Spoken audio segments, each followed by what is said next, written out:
ಶಾಂಗೆ ಕೊಟ್ಟನು ಹೆಣ್ಣ ಸಾಗರನು ಈವರೆಗೆ. ಶಾಂಗೆ ಕೊಟ್ಟನು ಹೆಣ್ಣ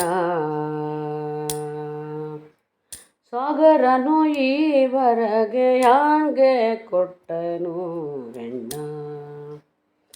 ಶೃಂಗಾರ ಪುರುಷರು ಬಹುಮಂದಿಗಿರಲು.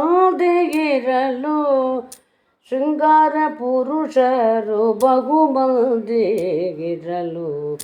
ಹ್ಯಾಂಗೆ ಕೊಟ್ಟನು ಹೆಣ್ಣ ಸಾಗರನು ಈವರೆಗೆ.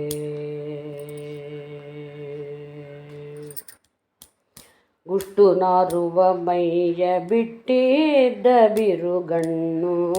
ಮುಟ್ಟಿ ನೋಡಿದರೆ ಮೈ ಅತಿ ಕಠಿಣವು.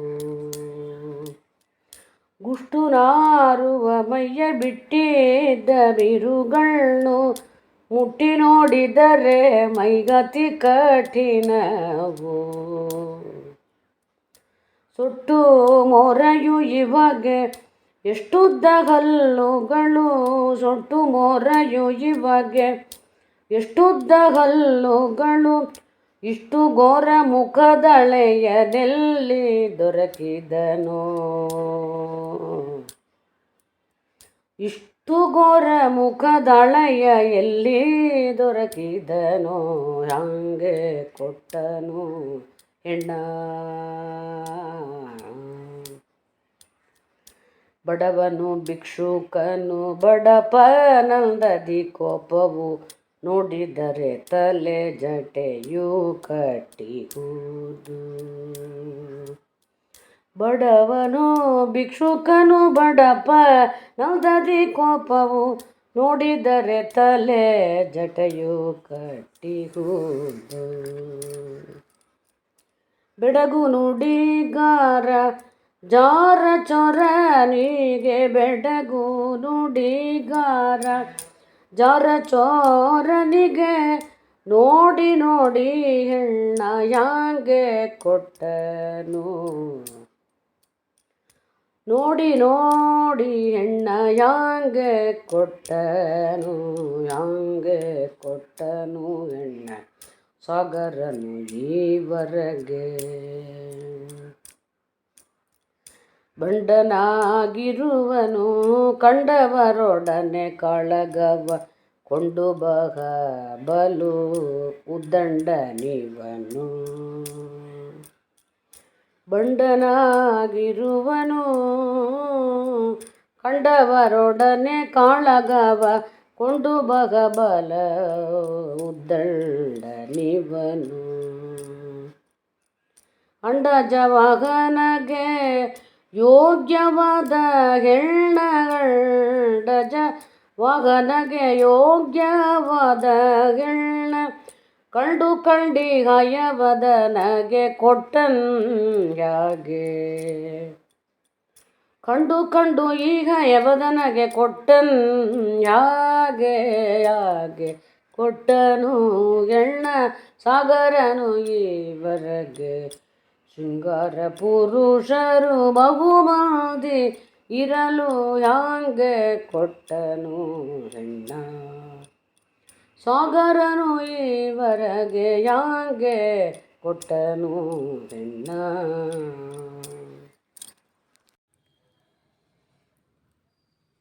ಹರೇ ಕೃಷ್ಣ. ಭಾವಿ ಸಮೀರ ವಾದಿರಾಜರು ತಮ್ಮದೇ ಆದ ಸ್ಟೈಲಲ್ಲಿ ಹೇಗೆ ಕೊಟ್ಟನು ಹೆಣ್ಣ ಸಾಗರನು ಈವರೆಗೆ ಅಂತ ಒಂದು ದಶಾವತಾರ ಹಾಡು ಮಾಡಿದ್ದಾರೆ, ಪದ ಮಾಡಿದ್ದಾರೆ. ಹೇಗೆ ಕೊಟ್ಟನು ಹೆಣ್ಣ ಸಾಗರನು ಈವರೆಗೆ. ಸಾಗರ ಸಮುದ್ರದಿಂದ ಹುಟ್ಟಿದವಳು ಮಹಾಲಕ್ಷ್ಮಿ. ಆ ಸಮುದ್ರ ರಾಜ ಎಂಥ ಸುಂದರಿಯಾದ ತನ್ನ ಹೆಣ್ಣಿನ ಇಂಥ ಶೃಂಗಾರ ಪುರುಷರು ಬಹುಮಂದಿ ದೇಶದೊಳಗಿರೋ ಕಾಲಕ್ಕೆ ಈ ಹೋಯ್ ಹೋಯ್ ಹೋಯ್ ಇವನಿಗೆ ಹಿಂಗೆ ಕೊಟ್ಟಿದ್ದಾರಲ್ಲ ಹೆಣ್ಣಿನ, ಎಂಥ ಹಳೆಯ ನೋಡ್ರಿ ಅಂತಾರೆ. ಎಂಥ ಹಳೆಯ ಗುಷ್ಟು ನಾರುವ ಮೈಯ ಬಿಟ್ಟಿದ್ದ ಬಿರುಗಣ್ಣು. ಮತ್ಸ್ಯಾವತಾರ. ಕಣ್ಣು ಮುಚ್ಚೋದೇ ಇಲ್ಲ. ಕಣ್ಣ ಮುಚ್ಚದೆ ಬೆನ್ನ ತೋರುವಿ ಹೇಳ್ತೇವಲ್ಲ, ಕಣ್ಣು ರೆಪ್ಪೆ ಹಾಕೋದಿಲ್ಲ. ಬಿಟ್ಟಿದ್ದ ಬಿರುಗಣ್ಣು ಯಾವಾಗಲೂ ಕಣ್ಣು ತೆರಕಂಡೇ ಇರುತ್ತೆ. ಮೈ ಕಂಪು, ಮೀನು ಕಂಪು ಅಂತ ಗುಷ್ಟು ನಾರುವ ಮೈಯ ಬಿಟ್ಟಿದ್ದ ಬಿರುಗಣ್ಣು ಅಂತ ಹಳೆಯ. ಮುಟ್ಟಿ ನೋಡಿದರೆ ಮೈ ಅತಿ ಕಠಿಣ.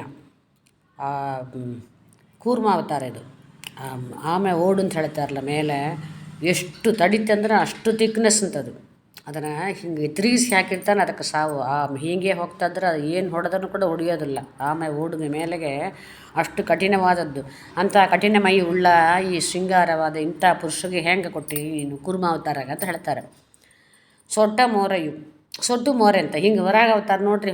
ಇದರೊಳಗೆ ಶ್ರೀಕೃಷ್ಣ ನೋಡ್ರಿ, ಮಗನ ಸೊಟ್ಟಾಗ ತಿರುಗಿಕೊಂಡು ಹಿಂಗಿದ್ದಾನ ದೇವರು, ಭೂಮಿನ ತಂದಿದ್ದಾನ. ಸೊಟ್ಟ ಮೋರೆಯು, ಇವಾಗ ಎಷ್ಟುದ್ದ ಹಲ್ಲುಗಳು, ನರಸಿಂಹ ಅವತಾರ, ಅಷ್ಟು ಮೊಳ ಉದ್ದ ಹಲ್ಲುಗಳು, ಕೋರೆ ದಾಡಿ ಅವನು. ಅಂತ ಇಷ್ಟು ಘೋರ ಮುಖದ ಅಳೆಯನಿಗೆ ಎಂಥ ಮರ್ರಿ ಕೊಟ್ಟಿದೆ. 4 ಅವತಾರನೂ ಘೋರ ಮುಖದ ಅಳೆಯನೇ, ಮತ್ಸ್ಯ, ಕೂರ್ಮ, ವರಾಹ, ನರಸಿಂಹ. ಅವರು ಒಂದು ಉರುಟಣೆ ಒಳಗೂ ಹಾಗೆ ಹೇಳ್ತಾರೆ, ಈ ಮುಖವೇ ಇಲ್ಲ ಇವನಿಗೆ, ಎಲ್ಲಿ ಕುಂಕುಮ ಅಂತ ಕಳ್ತಾರೆ. ಇದೇ ಇವರು ವಾದಿರಾಜರು ಕಳ್ತಾರೆ. ಹಾಗೆ ಇಂಥ ಹಳೆ ಎಲ್ಲಿ ಸಿಕ್ಕಿದೆ, ಎಲ್ಲಿ ಹೋಗಿ ಹುಡುಕಿದೆಯಪ್ಪ ಅಂತ ಕೇಳ್ತಾರೆ ಸಮುದ್ರ ರಾಜನ. ಬಡವನು ಭಿಕ್ಷುಕನು ಅಂದರೆ ಇದು ವಾಮನ ಅವತಾರ. ಬಡತನ, ಭಿಕ್ಷೆ ಬೇಳಕ್ಕೆ ಬಂದಿದ್ದಾನೆ ಬಲಿಚಕ್ರವರ್ತಿ.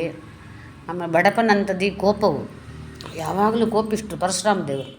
ಅವರು ಕ್ಷತ್ರಿಯ ಕುಲನವೇ ನಾಶ ಮಾಡಿಬಿಟ್ಟಿದ್ದಾರೆ. ಅಂಥ ಹಳೆಯ ನೋಡಿದರೆ ತಲೆ ಜಟೆಯು ಕಟ್ಟಿದ್ದು ಅವರಿಗೆ ರಾಮದೇವರು ಜಡೆ ಕಟ್ಟಿಕೊಂಡು 14 ವರ್ಷ ವನವಾಸ ಹೋಯಿದ್ದು. ಅಂಥ ರಾಮಗೆ ಹೆಂಗೆ ಕೊಟ್ಟಿದ್ದಾರೆ. ಬೆಡಗು ನುಡಿಗಳಗಾರ ಜಾರ ಚೋರನಿಗೆ, ಜಾರ ಚೋರ ಅಂತ ಕೃಷ್ಣ ಅವತಾರ ಅದು. ಇದನ್ನು ಎಷ್ಟು ಹೇಳ್ತಾರೆ. ಇಂಥ ಮಾರಿ ಯಾವಾಗಲೂ ಹೆಂಗಸು ನಮ್ಮ ಜಾರತನ, ಚೋರತನ, ಬೆಣ್ಣೆ ಹಾಲು ಮೊಸರು ಕದ್ದವ ಇಂಥವನಿಗೆ ಹೆಂಗೆ ಕೊಟ್ಟಿಂತಾರೆ. ನೋಡಿ ಹೆಣ್ಣ ಹ್ಯಾಂಗೆ ಕೊಟ್ಟನು, ಹ್ಯಾಂಗೆ ಕೊಟ್ಟಪ್ಪ ಈ ಸಮುದ್ರ ರಾಜ ಹಂಗೆ ಅಂತ ಹೇಳ್ತಾರೆ. ಬಂಡನಾಗಿರುವನು ಕಂಡವರೊಡನೆ ಕಾಳಗವ ಕೊಂಡು, ಬೌದ್ಧ ಅವತಾರ. ಬಂಡನಾಗಿರುವನು, ಬೊದ್ದಲೆ ನಿಂತ್ಕೊಂಡಿರ್ತಾನವನು. ಅಂಥವನು ಕಂಡವರೊಡನೆ ಕಾಳಗಗೊಂಡು ಬಲು ಉದ್ದಂಡನವನು, ಕುದುರೆ ಸವಾರಿ ಮಾಡ್ಕೊಂಡು ಹೋಗ್ತಾ ಇರ್ತಾನೆ. ಅಂಡಜ ವಾಹನಗಳು, ಅಂಡಜ ವಾಹನ ಅಂದರೆ ಅಂದರೆ ಮುಟ್ಟೆ ಹೊಡೆದು ಬರೋದು ಗರುಡ. ಅಂಥ ಗರುಡ ವಾಹನಾದವನಿಗೆ ಇಂಥ ಯೋಗ್ಯವಾದ ಹೆಣ್ಣು ಸ್ವರೂಪ ಸುಂದರಿಯ ಲಕ್ಷ್ಮೀದೇವಿ ವರ್ಣನೆ ಹೇಳ್ತಾರಲ್ಲ ಲಕ್ಷ್ಮೀ ಶೋಭಾನೊಳಗಲ್ಲ. ಅಂಥ ಲಕ್ಷ್ಮೀದೇವನು ಹೆಂಗೆ ಕೊಟ್ಟ ಇವನು, ಕಂಡು ಈ ಹಯವದನಿಗೆ ಕೊಟ್ಟನು ಹಾಗೆ ಅಂತ ಕೇಳ್ತಾರೆ. ದಶಾವತಾರನ ಇಟ್ಕೊಂಡು ಅವರು ಪರಿಹಾಸಕವಾಗಿ ಭಗವಂತನ ರೂಪ ಅಂಥದ್ದು ಅಂತ ಹೇಳಿ ಒಂದು ಎಲ್ಲ ಸುಂದರವೇ, ಎಲ್ಲ ಅಪ್ರಾಕೃತವಾದ ರೂಪ. ಏನು ರೂಪ ತೊಗೊಂಡ್ರೂ ಆ ರೂಪೊಳ ಲಕ್ಷ್ಮೀದೇವಿ ತಗೋತಾಳೆ ಅಂತ ಹೇಳ್ತಾರೆ. ಸುಮ್ಮನೆ ಒಂದು ತಮಾಷೆಗೋಸ್ಕರ ಇದು ಅಂತ ಇಟ್ಕೊಂಡ್ರೆ. ಅದರಿಂದ ಹೀಗೆ ದಶಾವತಾರನ ತುಂಬ ಸುಂದರವಾಗಿ ವರ್ಣನೆ ಮಾಡಿಕೊಟ್ಟಿದ್ದಾರೆ ವಾದಿರಾಜ ಸ್ವಾಮಿಗಳು. ಶ್ರೀಕೃಷ್ಣಾರ್ಪಣಮಸ್ತು.